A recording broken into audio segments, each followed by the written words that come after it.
আসসালামু আলাইকুম। গতকালকে আমি একটা ভিডিওতে ইন্ডিয়ান একটা ভিডিও ডাক্তার, অবশ্যই আপনাদের কাছে ভিডিওটা অবশ্যই পড়বে। তো সেখানে কিছু কথা বলছিল যে কিছু লোকের যে অনেক সময় কিডনি অ্যানালাইসিস করতে হয়, ডায়ালাইসিস করতে হয়, মানে সপ্তাহে 2 বার 3 বার পরিষ্কার করতে হয়। এরপরে দিয়ে কিছু লোকের হার্টে ব্লক পড়ে যায়। ব্লক পড়ার পরে দিয়ে কী করে, তারপরে সেটা পরিষ্কার করা হয়। আমি ভিডিওটা কয়েকবার করে দেখলাম।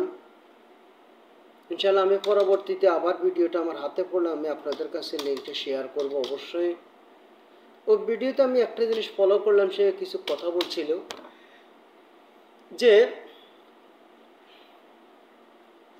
আমাদের শরীরে যখন কোনো রোগের সৃষ্টি হয়, সেটা হতে পারে ডায়াবেটিস, হতে পারে ক্যান্সার, হতে পারে ব্লাড প্রেশার, হতে পারে ব্লক, হতে পারে কিডনির সমস্যাগুলো হতে পারে। তো এটার জন্য আমাদেরকে বাহির থেকে কোনো ওষুধের নেওয়ার দরকার নাই, আমাদের শরীরের ভিতরেই তার ট্রিটমেন্টের ব্যবস্থা আছে।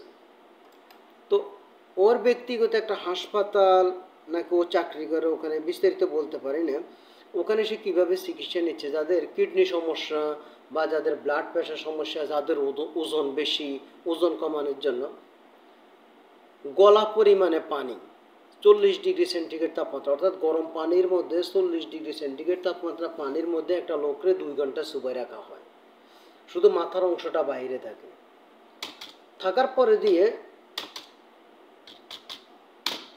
এইভাবে 2 ঘন্টা রাখার পরে দিয়ে যখন ওখান থেকে বাইর করা হয়, বাইর করার পরে দিয়ে তার প্রেশার, যাদের হাই প্রেশার ডাউন হয়ে যায়।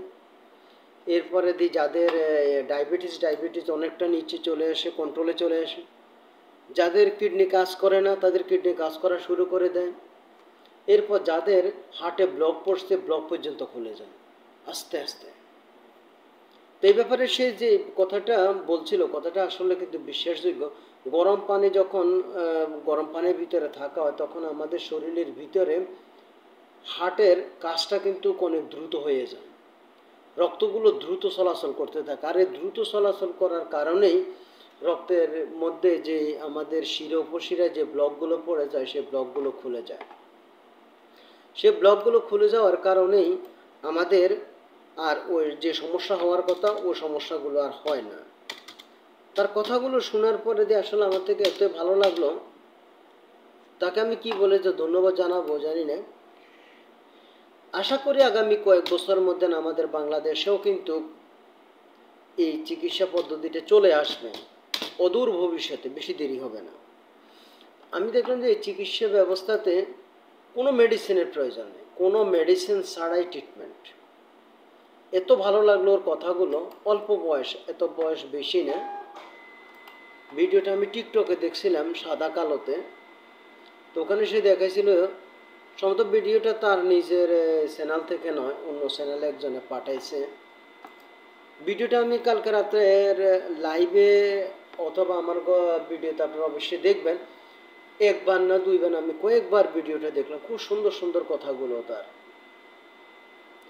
আর গত কয়েকদিন আগে আমি আর একটা ভিডিওতে দেখলাম যে এক ডাক্তার বলছিল যে আমাদের যখন কারো জ্বর হয় তখন কি করা হয়, তাকে প্যারাসিটামল দেওয়া হয়। তো উনি বলছিলেন যে আমি প্যারাসিটামল দিই না, আমি ওই রুগীরে কি করে হাঁটু পর্যন্ত গরম পানির মধ্যে বসাই দিই, হাঁটু পর্যন্ত চুবাই রাখি। চুবানোর পরে দিয়ে তখন কি হচ্ছে, তার শরীরের তাপমাত্রাটা আরও আগের চেয়ে কিছুটা বেড়ে যায়। বেড়ে যাওয়ার পর অটোমেটিক তার শরীরে থেকে আস্তে আস্তে জ্বরগুলো চলে যায়। তার কথাগুলো শোনার পর দেখলাম যে আসলে ট্রিটমেন্ট পদ্ধতিটা কিন্তু অনেকটা ঠিক আছে। এখন সারা পৃথিবীতে মেডিসিন কোম্পানিগুলো মানুষের প্রতি এইভাবে জুলুম করতেছে, তারা মানুষের কীভাবে পকেট থেকে টাকা বাহির করবে তারা ভালো করেই জানে। ডায়াবেটিসের ট্রিটমেন্টের নামে তারা ওষুধ বাহির করে, হাজার হাজার লক্ষ লক্ষ টাকা মানুষের থেকে ছিনিয়ে নিয়ে যাচ্ছে। লাভ হচ্ছে ওষুধ কোম্পানির, লাভ হচ্ছে মানে ওষুধ কোম্পানি, ফার্মেসি থেকে শুরু করে ওদের লাভ। তবে আল্লাহ এই ধরনের জুলুম আল্লাহ যেন বন্ধ করে, জালিমদের যেন আল্লাহ পতন করে, এটা আল্লাহর কাছে একটা দোয়া।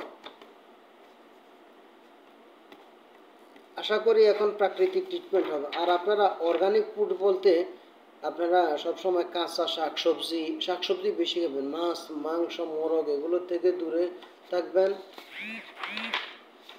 যতটুকু সম্ভব শাক সবজি ফল মূল এগুলো বেশি করে খাবেন, গাজর শসা টমেটো এগুলো কিন্তু আপনার স্বাস্থ্যের জন্য অনেকটা ভালো।